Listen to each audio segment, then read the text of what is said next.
कौन ऐसा है जो मृत्यु से नहीं डरता भाई? और हमारा कोई अपना, हमारा कोई सगा संबंधी, हमारा कोई आदमी ऐसा है क्या जो हमको मरने के भय से छुटकारा दिला सके? अरे जिससे कहते हैं वो यही तो कहता है कि भाई डर तो हमको भी लगता है, लेकिन मरना तो है। पर जब शिष्य गुरुदेव से कहता है कि मैं मरने से डर रहा हूँ, भीतम प्रबन्नम परिपाहि मृत्यो, गुरुदेव कहते हैं मत डरो, माँ भविष्य विध्वस्तव नास्ति नाशः। अजी तुम क्यों डरते हो, तुम तो मरोगे ही नहीं। कबीर बाबा कहते थे ना, आज अमरकंटक के मार्ग में कबीर बाबा का भी एक स्थान हमने देखा, बहुत सुंदर, बहुत दिव्य। कबीर बाबा कहते थे हम तो मरेंगे ही नहीं। अरे हम न मरे, मरी है सम्माना, क्योंकि हमका मिला जिया बनहारा। गुरु जी की कृपा से भक्ति महारानी की बगिया के कपाट खुले और प्रवेश हुआ। और श्रृंगार की दृष्टि से देखो तो इस वाटिका में जब राम जी प्रवेश करते हैं, ठाकुर जी प्रवेश करते हैं, तो क्या सज धज है, क्या श्रृंगार है। पर किशोरी जी जब प्रवेश करती हैं तो कोई श्रृंगार नहीं है। कल का काजल बिंदी भी धो धा के डाल देती है सरोवर में। क्यों? क्योंकि किशोरी जी चाहती है कि राम जी ही विजयी हो, उनको अपनी विजय नहीं चाहिए। ऐसा उदात्त चरित्र है हमारी माँ की जैसा कौन हो सकता है दूसरा भाई, कौन हो सकता है? अनंत ऐश्वर्य की स्वामिनी माई हमारी, पर जब तक पिता के घर में रही तब तक यही इच्छा रही कि बाबूजी की जय जयकार। अपनी महिमा का तो पता ही नहीं चलने दिया। और जब ठाकुर जी के घर में आई तो ठाकुर जी की जय जयकार। जब जनक बाबा के यहाँ थी, मानस में चर्चा आती है, दो ही बार तो माँ ने अपना ऐश्वर्य प्रयोग में लाया है। संपूर्ण रामचरित्र में आप देख जाए, राम जी को तो आदत है जगह बेजगह कहीं न कहीं बता देने की कि हम भगवान हैं, उसके बिना रहा नहीं जाता। बाल लीला तक में एक बार माई को अपना जादू दिखाया है ना। ठाकुर जी की तो आदत है, उनको तो बीच बीच में दिखाने में आनंद आता है कि अरे हमको ऐसा वैसा मत समझो, हमको बालक समझ रही हो, अजी हम तो भगवान हैं। नहीं क्या कौशल्या मैया को दिखाया था ना, जब एक बार जननी अनवाए करी सिंगार पलना राम जी का जन्मदिन आया, माँ ने बबुआ को नहलाया धुलाया, पलने में सुलाया और पलने में सुला के फिर स्नान करके कुल के इष्ट देवता रंगनाथ भगवान का भोग बनाया। कि निज कुल इष्ट देव भगवान पूजा हेतु की करी पूजा नैवेद्य आपू गई जहाँ पाक बनावा। रंगनाथ भगवान की पूजा करके नैवेद्य चढ़ा के माई एक बार रसोई में गई और वहां से लौट कर जब आई तो देखती क्या है, लड़के को तो पलने में सुला के आई थी और देखा क्या, बोले राम ललना मेरे राम ललना। माँ देखती है उनका बेटा पालने में तो शायद नहीं है, आया कैसे पालने से मंदिर, तो क्या कर रहा है? बोले राम ललना मेरे राम ललना, आज मंदिर में जीव रहे राम ललना।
किए।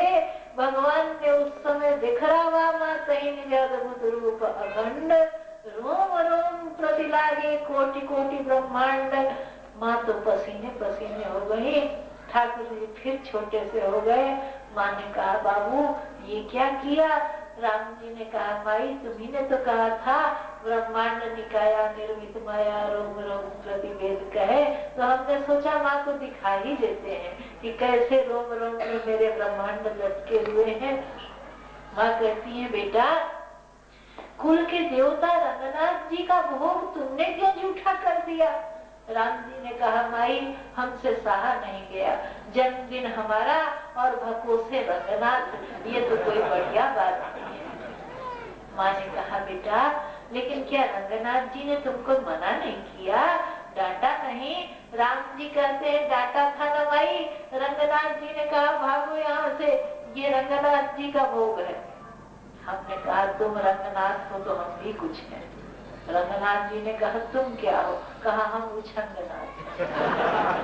माँ ने कहा ये नाम कहाँ से आया? ये तो कहीं किसी शास्त्र में नहीं है। राम जी कहते हैं माई ये नाम तो आपने ही हमको दिया है। उछंग माने गोदी।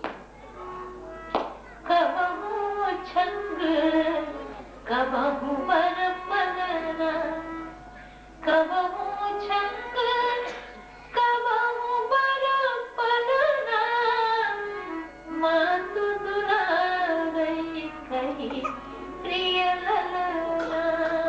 तो कहा बेटा सब तो ठीक है लेकिन हमें डर लग रहा है, रंगनाथ जी का भोजन आपने जूठा कर दिया, रंगनाथ जी भूखे रह गए, कहीं रघुकुल का कोई अनिष्ट तो नहीं होगा।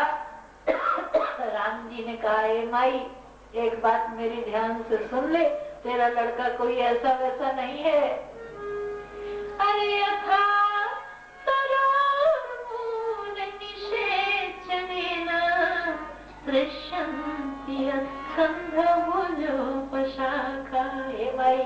जैसे पेड़ की जड़ को सींचने से डाली पत्ते सब हरे हो जाते हैं, ऐसे तेरे बेटे के खा लेने से रंगनाथ जी समेत 33 करोड़ देवता तृप्त हो गए होंगे। तो राम जी तो अपना ऐश्वर्य दिखाते हैं, पर हमारी माई कभी अपना ऐश्वर्य दिखाती नहीं। वो तो छोटी सी बिटिया बनकर मिथिला की गलियों में डोलती है। ये और बात है। हमारे वैष्णवाचार्य कहते हैं कि किशोरी जी के जब नूपुर बजते हैं तो उनमें सामवेद गायन करते हैं कि ठुमकी ठुमकी चलक चाल जनक नंदिनी, अति मधुर वचन सोच रे त्रयताप भंजिनी, नूपुर पग धरत मान सामवेद करत गान, नूपुर पग धरत मान सामवेद करत गान, शूद्र घंटी रुचिर नाग जन मनंदिनी, ठुमकी ठुमकी चलक चाल। जब तक पितृगृह में रही किशोरी जी ने अपना यश कभी चाहा ही नहीं। जिस समय बारात आई है अयोध्या से मिथिला, और सबसे पहले दही चिवड़ा भेजा गया। मिथिला में दही चिवड़ा बड़ा सगुन मानते हैं, तो सबसे पहले दही चिवड़ा गया कि दही चिवड़ा उपहार अपारा, भरी भरी कांवर चले कहारा। सबसे पहले दही चिवड़ा भेजा गया। अब पश्चिम के लोगों को दही चिवड़ा खाना आवे तब ना, ये तो मिथिला के लोग जानते हैं, उसकी भी एक विधि होती है। तो थोड़ा किसी ने शाम के एक कौर खाया, किसी ने वो भी नहीं खाया। आपस में काना फूसी होने लगी बारातियों में कि देखो इतने बड़े राजा के घर एक बड़े राजा की बारात एक बड़े राजा के घर आई और खाने को क्या मिला? दही चिवड़ा। अरे हम तो सोच के आए थे कि 56 भोग मिलेंगे बारातियों को, और क्या खाने को रहता है, कौन उनको दहेज या दुल्हन मिलने वाली है, तो वो भी बढ़िया नहीं मिले तो बोलेंगे नहीं क्या? तो कहने लगे आपस में कि ये तो ऐसा लग रहा है कि सुख विदेह कर बरनी न जाई, जन्म दरिद्र मनहु निधि पाई। आपस में कानाफूसी होने लगी।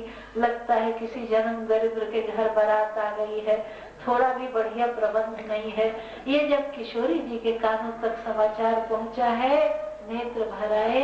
बारे भोरे बाबा हमारे विदेही है, वो तो सीधे साधे।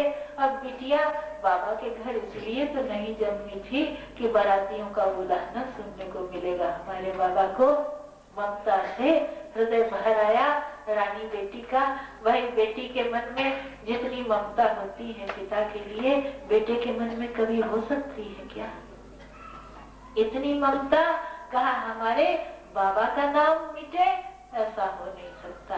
रिद्धि सिद्धियों को बुलवाया और सिद्धि सब सियाया सुवकनी गई जहां जनवान, लिए संपदा सकल सुख सुरपुर भोग विलास। रिद्धि सिद्धियों को बुलवाया है और रिद्धि सिद्धियों ने आकर बारात का इतना स्वागत किया कि नित्य नूतन सुख लखी अनुकूले, सकल बराती मंदिर भूले। बराती अयोध्या को भूल गए। किसी ने जाना क्या कि ये किसकी महिमा है? कहा यही तो बात है कि माँ अपना ऐश्वर्य प्रकट नहीं कर। किसी ने नहीं जाना। बोले विभव भेद कछु को न जाना, विभव भेद कछु को न जाना, सकल जनक कर करही बखाना। किसी को पता नहीं चला, सब कह रहे हैं वाह जी, जनक बाबा का प्रबंध तो बहुत बढ़िया है। पर एक ने जान लिया। किसने? बोले सिय महिमा रघुनायक जानी, सिय महिमा रघुनायक जानी, हर से हृदय हेतु मही जानी। तो किशोरी जी भैया हमारी अपना ऐश्वर्य छुपा के रखती हैं, कभी भी प्रकट नहीं करती। वाल्मीकि रामायण में चर्चा आती है, जिस समय वाल्मीकि बाबा ने रामचरित्र लिखा है, वाल्मीकि बाबा ने जानकी जी से कहा कि हे सीता जी, हम इस चरित्र का नाम सीता चरित्र रखना चाहते हैं। सीतायाश्चरितम महत्। इस ग्रंथ का नाम सीता चरित्र हम रखना चाहते हैं। उस समय हाथ जोड़कर जानकी जी ने कहा है कि नहीं, मैं ऐसा नहीं चाहती। मेरी यही इच्छा है कि मेरे प्राण प्रिय ठाकुर जी के नाम से इस ग्रंथ की ख्याति हो, रामचरित्र इस ग्रंथ का नाम रखा जाए। तब वाल्मीकि बाबा के नेत्र भर आए हैं। वाल्मीकि बाबा ने कहा धन्य हो किशोरी जी, आज से अरे जब जब चर्चा चलेगी रघुनाथ जू की, सिया जू की महिमा में तृण सम बहेंगे। राम सीता को ना कहेगो, सब सीता राम सीता राम सीता राम कहेंगे। ऐसी किशोरी जी की महिमा है भाई। वाटिका में सरकार का प्रवेश हो गया परम रम्य वाटिका है।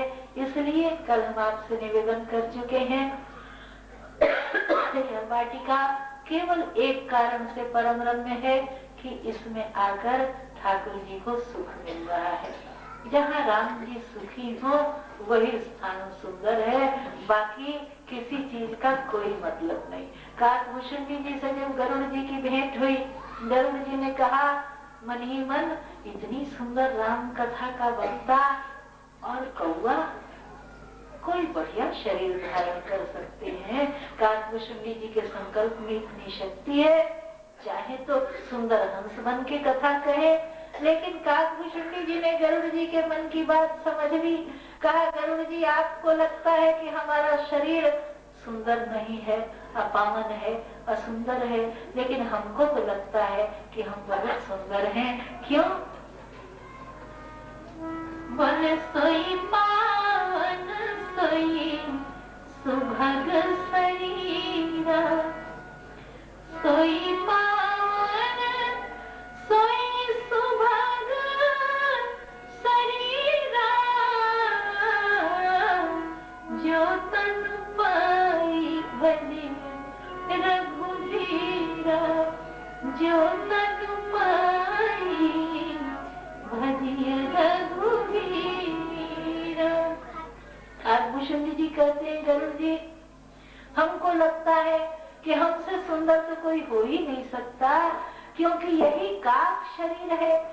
ब्राह्मण शरीर में भी बेरोक टोक राजमहल में जाने को मिलता कि नहीं मिलता पता नहीं, लेकिन ये काक शरीर की महिमा है कि हमको कोई रोकने टोकने वाला नहीं था। महल में घुस जाते थे और 5 बरस तक ठाकुर जी की जूठन खाते रहे। जूठन परे निर्मह सोई उठाई करी खाऊं, और रामावतार में ही नहीं